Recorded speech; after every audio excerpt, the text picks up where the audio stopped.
అది ప్రేమించనుండి చంపేశాంగా. మరి ఈడవడు అసలు ఏం జరిగిందే? ఏడో తప్పు జరిగింది కృష్ణ. తప్పు జరిగింది సార్. నిత్య నేను ప్రేమించుకున్నా.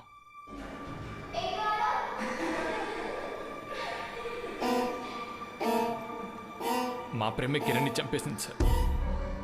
ఆ రోజు సినిమాకి మాతో పాటు కిరణ్ కూడా వచ్చాడు సార్. అసలు కిరణ్ ప్లేస్లో చావాల్సింది నేను. ఆ రోజు బైక్ మీద నిత్యం డ్రాప్ చేయాల్సింది నేనే సార్. సినిమా బాగుందిరా, మళ్ళీ వద్దాం. అమ్మాయి అయితే సూపర్గా చేసిందిరా. బా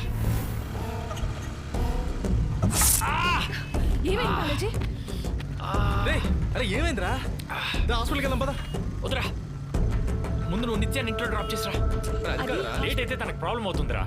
సరే నువ్వు నేను డ్రాప్ చేస్తా. నేను చూసుకుంటారా, నువ్వు వెళ్ళు.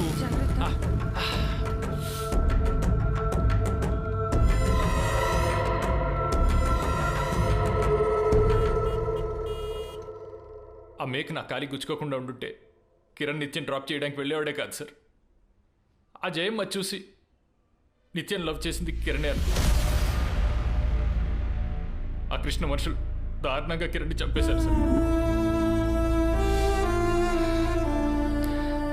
ఆ విషయం బయటికి తెలిస్తే నన్ను కూడా చంపేస్తారేమో అని భయం వేసి ఇప్పటివరకు ఈ విషయం ఎవరికి చెప్పలేదు సార్. కానీ మొన్న మీరు కృష్ణన్ కొట్టాక నాకు ధైర్యం వచ్చి తన మెడలో తాళి కట్టి మీ ముందుకు వచ్చాను సార్. I'm sorry sir. జరిగిన దానికి నేనే సాక్ష్యం సార్. ఇదే మాట స్టేట్మెంట్ కైపో తిలాక్. స్టేషన్ వారెంట్ రెడీ చేయి. ఇంటికి వెళ్ళి ఎత్తుకొచ్చేస్తా కొడుకునే. మీరేమనుకోకపోతే నాది చిన్న సజెషన్ సార్. చనిపోయింది పోలీసు, స్టేట్మెంట్ ఇచ్చింది కూడా పోలీసేనని వాడు లీగల్గా వెళ్తాడు సార్. సరైన సాక్ష్యం లేకుండా వాడిని ఎన్నిసార్లు లోపలేసినా ఏదో రకంగా వాడు తప్పించుకుంటాడు సార్. కరెక్ట్ ఎవిడెన్స్ అయినా దొరకాలి, లేదా వాడు ఏదో ఒక తప్పు అయినా చేయాలి. అప్పటిదాకా వెయిట్ చేద్దాం సార్. అంటే వాడు తప్పు చేసేదాకా వెయిట్ చేయాలా? వాడి చేతే తప్పు చేయిస్తా. వాడి కూతురు బాలాజీని పెళ్లి చేసుకున్నట్టు స్టేషన్ వరకే తెలుసు. ఇప్పుడు ఊరంతా తెలియాలి. వేసేయండి పోస్టర్లు. చూడు కటారకృష్ణ గారి కూతురికి కానిస్టేబుల్ తో పెళ్ళా. దీంతో కటారగాడి పొరువుకి బ్యానర్ కట్టి బ్యాండ్ బజారా మోగించాడు రే.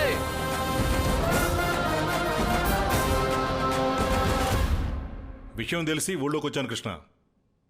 టౌన్లో పోస్టర్లు చూసి చాలా బాధేసింది. నేను ఈ జిల్లాలో ఉండుంటే ఇలా జరగనిచ్చేవాడిని కాదు. డోంట్ వరీ, నా ఇన్ఫ్లుయెన్స్ ఉపయోగించి వాడిని ఎక్కడికైనా ట్రాన్స్ఫర్ చేయిస్తాను. ఏడకు పంపిస్తారండి? ఎక్కడికైనా, గుంటూరో నెల్లూరో. సరే ఎప్పుడు రాని పెద్దమ్మ ఇట్ట వచ్చింది.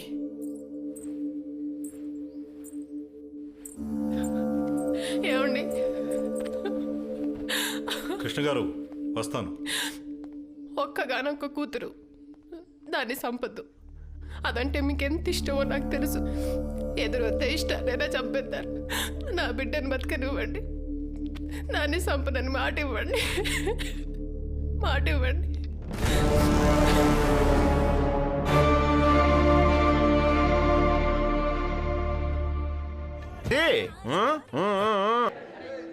అమ్మా, అమ్మా, మీరిద్దరూ నిండు నూరేళ్లు చల్లగా ఉండాలా.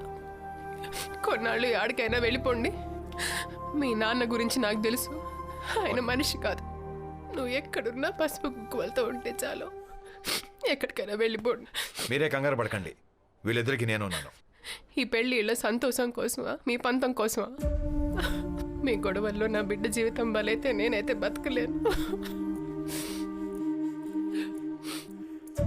ఓ కన్న తల్లిగా అడుగుతున్నాను, అర్థం చేసుకో బాబు. వీళ్ళని ఎక్కడికైనా పంపించేసి. అన్నిటికీ సిద్ధపడి మీ అమ్మాయి మెడలో తాళి కట్టానండి. బాలాజీ, ఆవిడ చెప్తుంది కరెక్టే. మా ఇద్దరి మధ్య గొడవల్లో మీ ఇద్దరు నలిగిపోకూడదు. ఈ రాత్రికి వీళ్ళని ఊరు దాటిస్తాను. నిన్ను నమ్మి వెళ్తున్నా, నువ్వే దగ్గరుండి ఊరు దాటించాలి బాబు. ధైర్యంగా ఉండండి.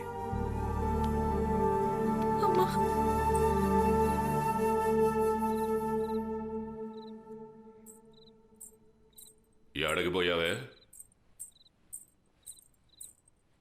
నిన్నే. ఏడకెళ్ళెత్తున్నావు?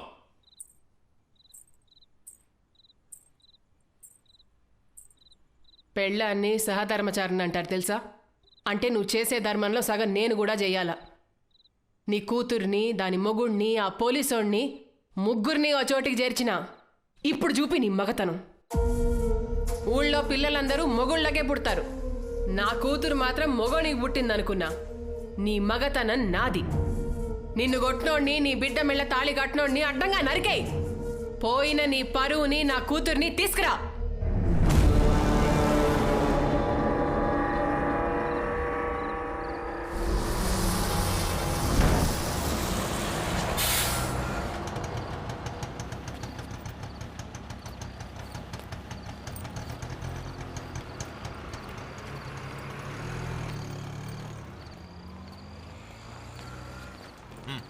Okay sir.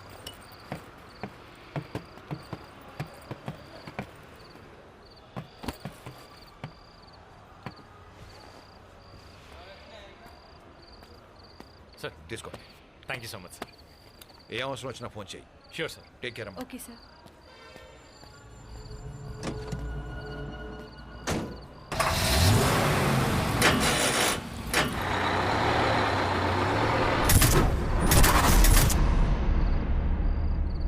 అరే ఒంగోలులో రాత్రి 8 గంటలకు కరెంట్ పోయిందంటే ఖచ్చితంగా మర్డరే.